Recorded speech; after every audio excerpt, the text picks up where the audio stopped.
Welcome to Pizza and More. Have you had this idea also sometimes in the morning that you want to eat a fantastic pizza in the evening and you have no dough prepared? The dough for a pizza normally needs to raise 24 to 48 hours, as everybody know. We have only 8 hours left over, isn't it? Well, my name is Jürgen and I show you how it works. In these 8 hours we create now a fantastic dough. Well, the creation of the dough doesn't take that long. The raising time is 8 hours, the leavening time. And in the evening today, we bake together a fantastic pizza. During this video, I want to give you some theoretical information about flour, about some other things. I want to show you how the pizza sauce is created and so on. So lots of information in this video. And I would say we start now directly with the ingredients. We have here 500 grams of flour type 00, 310 grams of very cold water, 0.7 grams dry yeast, and 15 grams fine sea salt. With our ingredients we are in the range of the AVPN. The AVPN is the Associazione Verace Pizza Napoletana. This is an organization in Naples, and these guys have their target to, or they created a rule set, a policy, how a pizza napoletana should look like. They defined all the ingredients, they defined the way how the dough is made, they defined the oven, they defined everything around the pizza napoletana. And they said, in a dough for a pizza napoletana there are only four ingredients. The 4 ingredients I already showed you, which is the flour, which is the yeast, which is the salt, and which is the water. From my perspective, one additional ingredient is missing, and this is one of the most important ones, which is passion and which is fun in making a pizza. Without fun, without passion, you make it, but it will not be that delicious like it should be. Now back to the ingredients. The pizza flour. You need to know pizza flour is not equal pizza flour. There are so many different versions of pizza flour available. We have here type 00 with a protein of 12.5%. The protein is very important to have it at minimum 12% because the protein is required to create that gluten structure.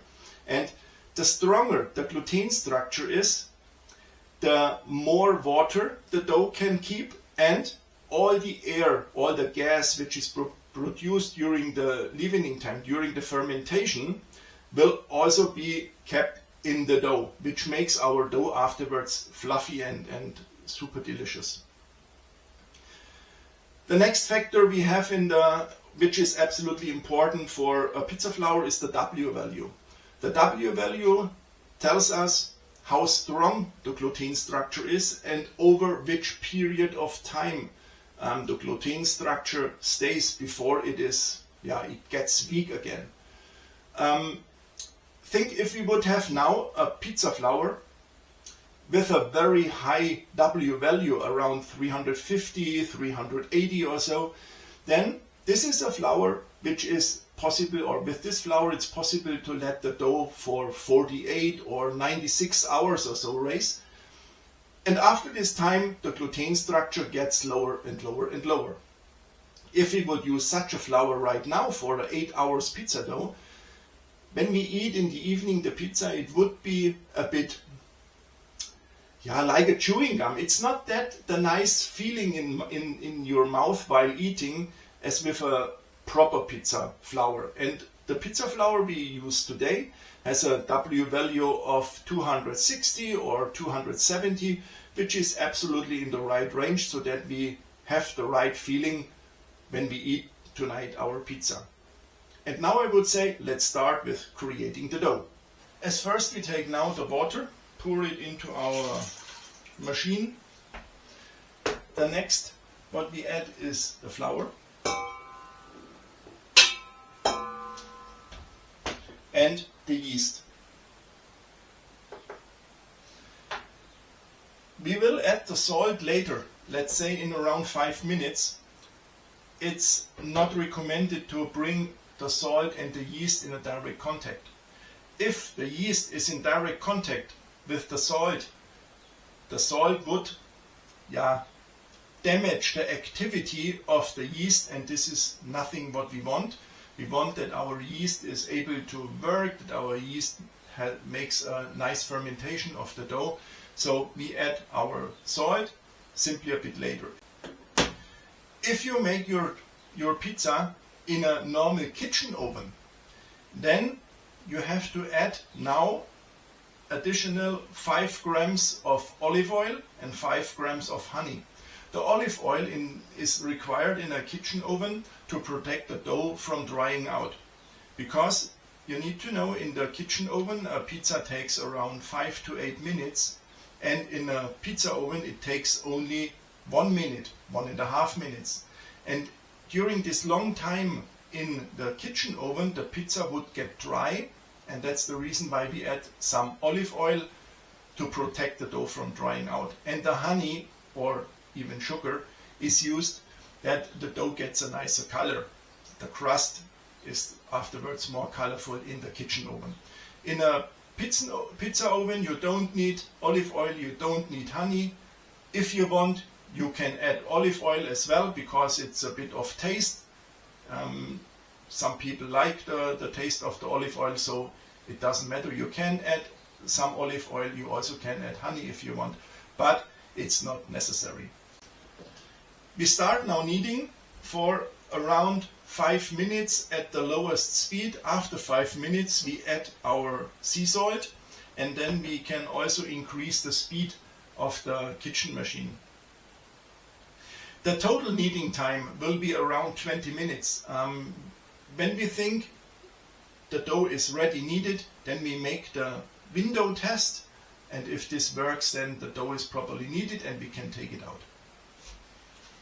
After a kneading time of 20 minutes my dough seems to be ready. I measured the temperature with such a infrared thermometer. You can also use a thermometer which looks like this. With this one you can measure the temperature of the core of the dough, and with this one only the surface, but it doesn't matter, it's important, the temperature should not get over 25 degrees. So, make the window test, and to see if the dough is really ready, take out a ball of dough, create a ball in your hands. You can, if the dough is sticky, you can take some olive oil into your hands or some flour, and then you stretch the dough in your fingers or between your fingers, and if you can stretch it very thin so that it's almost possible to watch through it like a window, then the dough is properly kneaded and we can take it now out of the bowl. If the dough is now in front of you of the counter, we have to shape the dough to a nice ball and make a proper and a strong surface. For doing this, take your dough and do a so-called stretch and fold. Therefore, we take the dough, lift it, and then we fold it and we stretch it here a bit to make here a strong and a nice surface. And you see, the more often I do it, the nicer it is. And then we turn it, we pull it. It's important to pull it and not to roll it, so that the top always stays on top. And we do it again, turn it, we do it again, turn it, and again.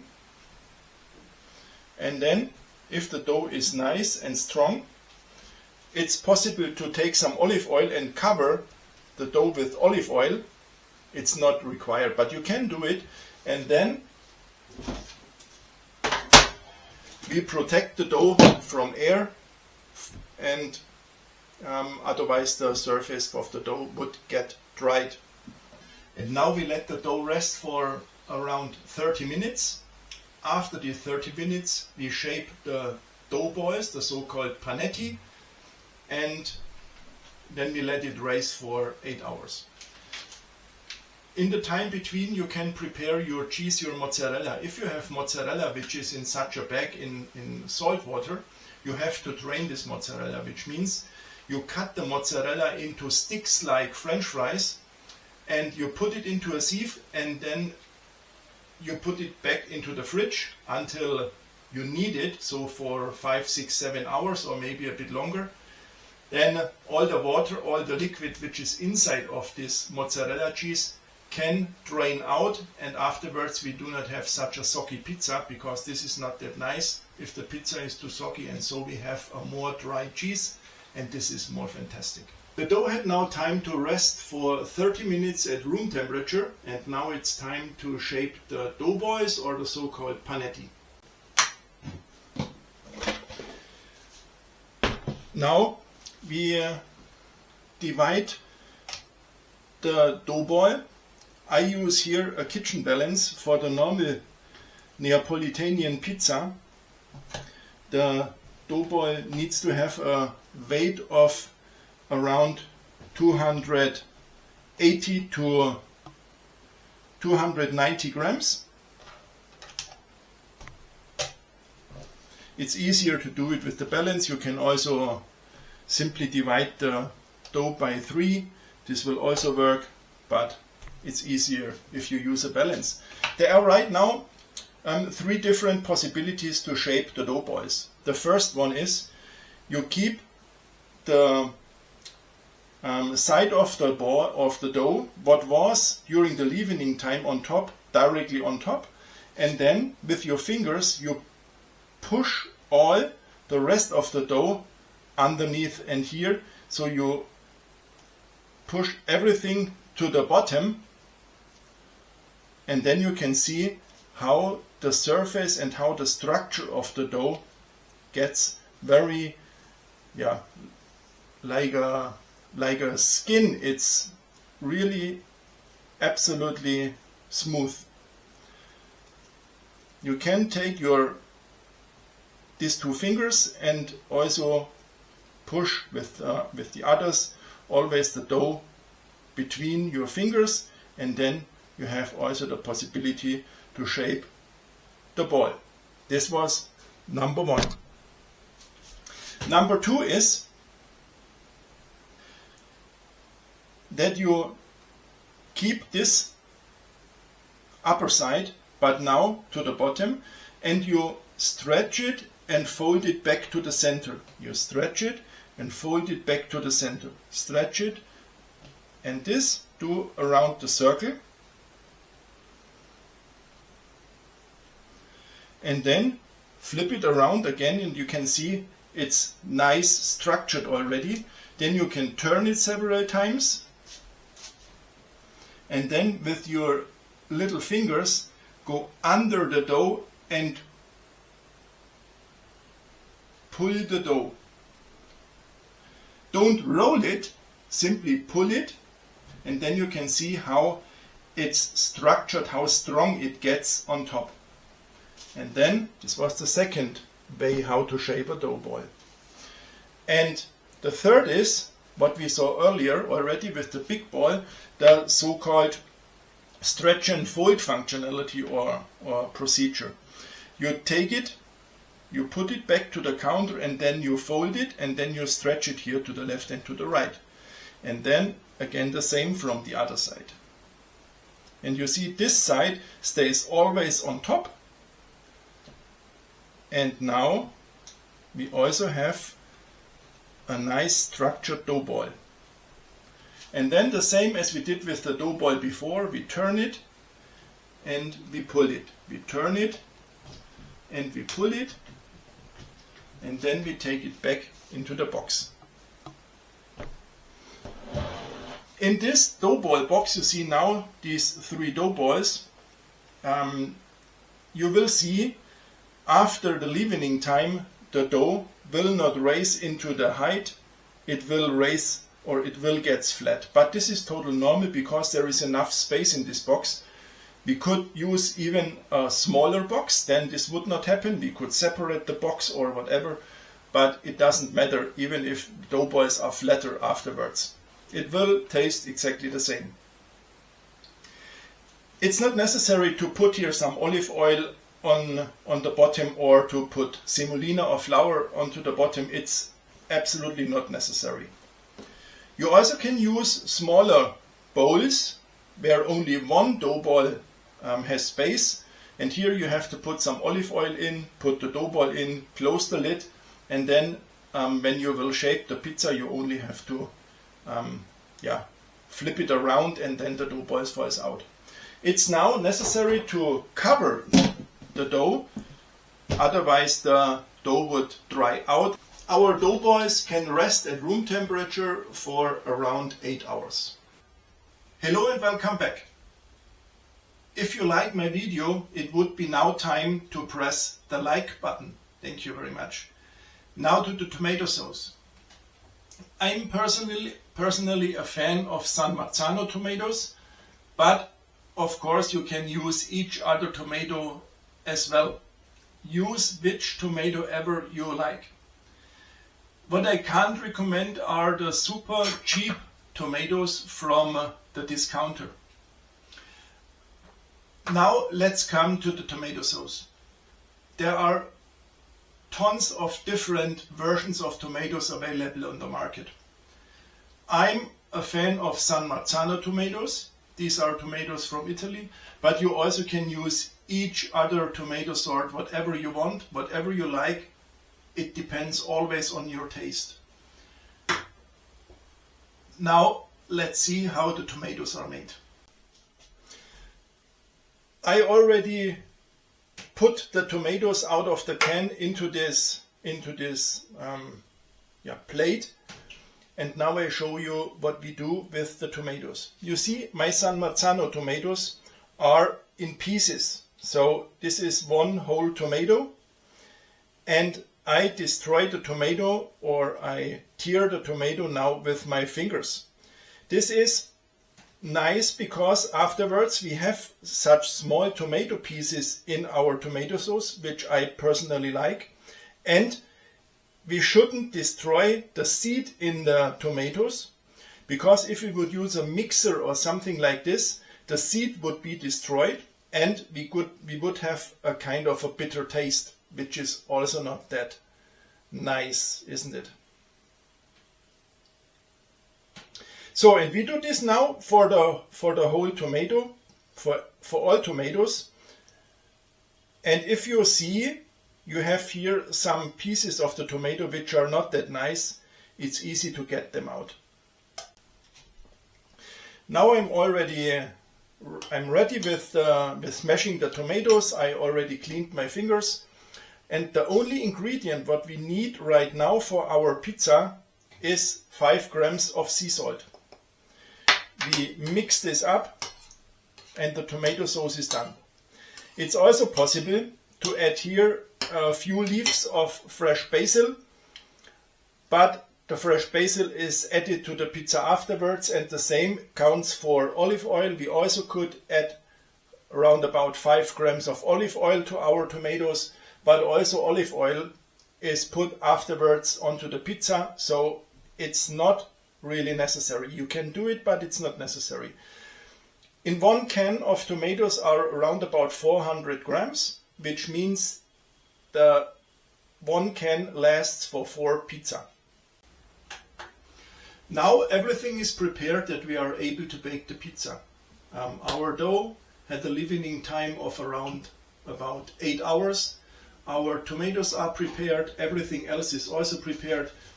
The pizza oven is preheated to 450 degrees. The cheese is already prepared. I showed you this earlier, or I told you how you should do it earlier. I have here cheese which is fior di latte, and fior di latte is my favorite. The fior di latte melts very nice on the pizza. It's very creamy afterwards. Far better from my taste, from my perspective, far better than a normal mozzarella.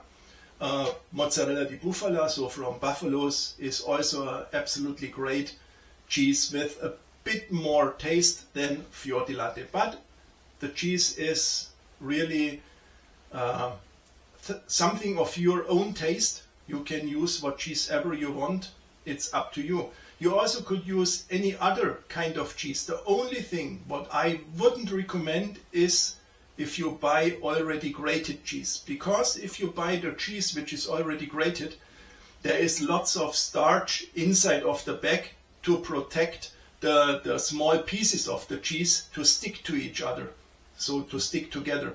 And this is really not a nice taste. So if you would have Gouda or whatever cheese on your pizza, please buy it in one piece and then grate it by yourself.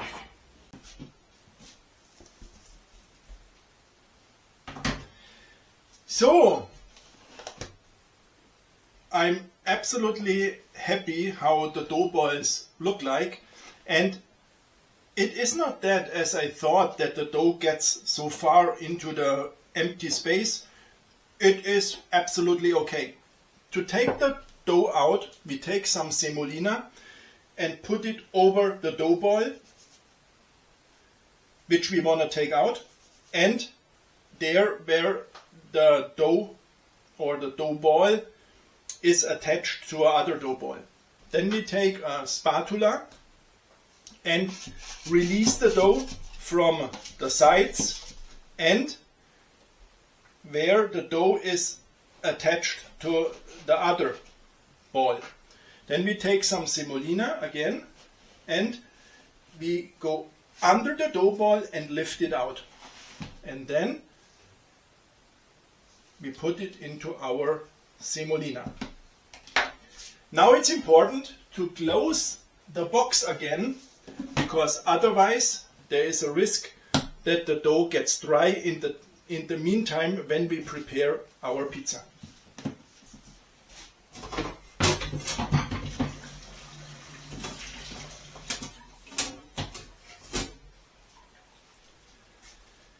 Now it's absolutely important that we don't stress the dough, so we have to be very gentle to our dough, which means we don't press it, we don't shape it or whatever, we are absolutely gently, we try not to touch the dough.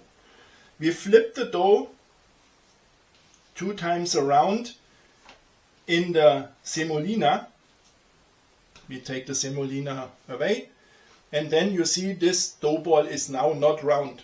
The first thing we want to create here now a round shape. We are here very gentle and bring the dough to a round shape. As next, we start from the center towards the crust with pressing, only with our fingertips.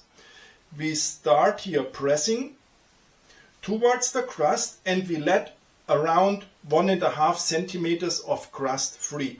Don't touch the crust, otherwise all the air gets out and we have not that crust what we want. Then we flip the dough ball over and do exactly the same from the other side.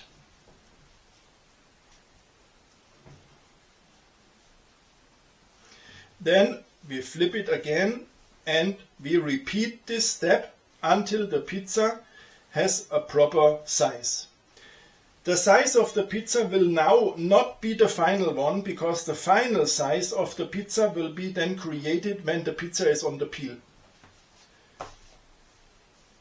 If you see or if you feel, oh, here is a piece of dough which is sticky, take some semolina, put it there. This stops the dough being sticky. Then you can press here and stretch a bit, but also gently. Don't press the crust, only here, and don't make a hole into the dough. What you also can do is take the dough over your hand and stretch it a bit to its shape, and then after you remove the semolina from the counter, bring the dough back to the counter. Then the first thing we add to the pizza now is tomato sauce. Don't add too much tomato sauce, because the tomato sauce is liquid and this liquid would weak up the dough, and then the chance that you demolish the dough or the pie afterwards is very big. From this time on, when you add tomatoes, you have to work quickly, because otherwise, as I said, the dough would weak up the dough and it's possible to make a hole. If someone bakes in the home oven, the pizza like it is now needs to go into the home oven and needs to be pre-baked, because the crust takes longer than the rest of the ingredients and we won't burn the ingredients, and that's the reason why we do a pre-baking. We remove the pizza out of the home oven as soon the crust gets nice colored, and then we put all the rest of the ingredients. But for now we have a pizza oven here. That's the reason why I add now the rest of the ingredients. The first what we add is some Parmesan cheese or Grana Padano. If you don't like Grana Padano or Parmesan cheese, then simply leave it away. The next is fresh basil. I know you will think now the basil will burn.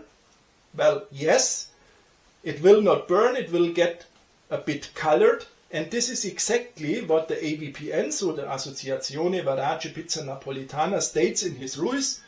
Add the basil so that the basil gets a bit a brown color, is a bit roasted, and this is exactly what we do now. If you don't like the roasted basil, leave it away and add it only afterwards. Now the mozzarella cheese. Don't use too much ingredients or too much toppings, because otherwise you have no taste anymore. That's really the case. I did it often. I was too hungry, I added too much different ingredients, and afterwards I was absolutely not anymore surprised because, or not happy because I had no nice taste of my pizza. So less is more on a pizza. Then a little bit of olive oil, and now it's time to bring the pizza into the oven. We take our pizza peel, add some semolina, lift the dough and push the peel under. And now, as I said, it's time to bring the dough or the pizza to its final shape. My pizza peel has 33 centimeters, and the 33 centimeters are exactly the target I have. And also here, don't be too hard to your crust. Be gentle, stretch it very gently.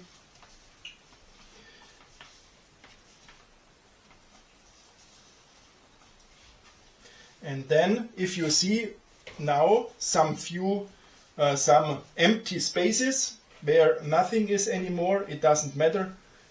We can add afterwards more ingredients if we like. If you have big bubbles here, like this one, open it, otherwise the bubbles will burn in the oven. So we see here, we have here some empty spaces. We take some mozzarella again and add the mozzarella. Not too much, not too less. And then it's time for launching the pizza into the oven. You can see here inside of my kitchen I have an electro oven. For outside I have a gas oven. It's not recommended to use a fire, and that's the reason why I have an electro oven inside.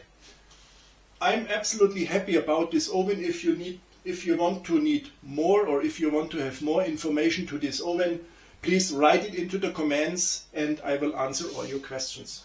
Now it's time to add the pizza into the oven. So, one shot and the pizza is out.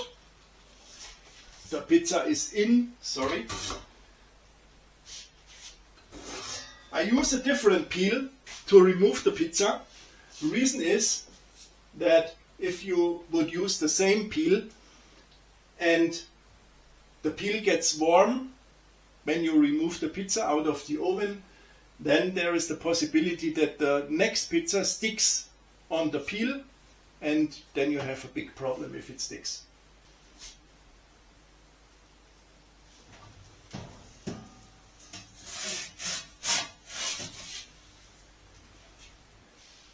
And now the pizza comes out of the oven. it looks and it smells absolutely fantastic.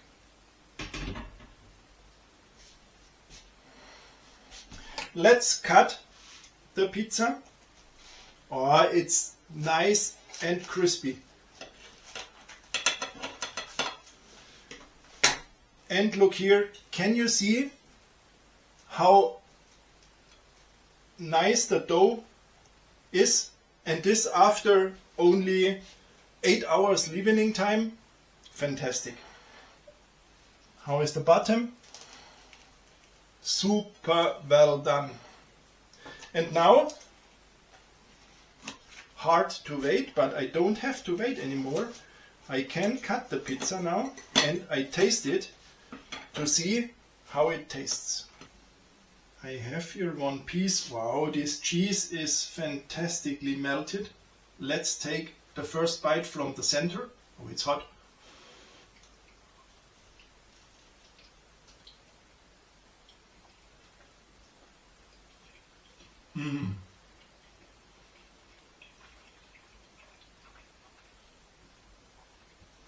Guys, this tastes amazing. The crust is, the bottom is crispy. I taste the fantastic tomatoes. I taste the nice cheese. And now I bite something from the crust to have only dough.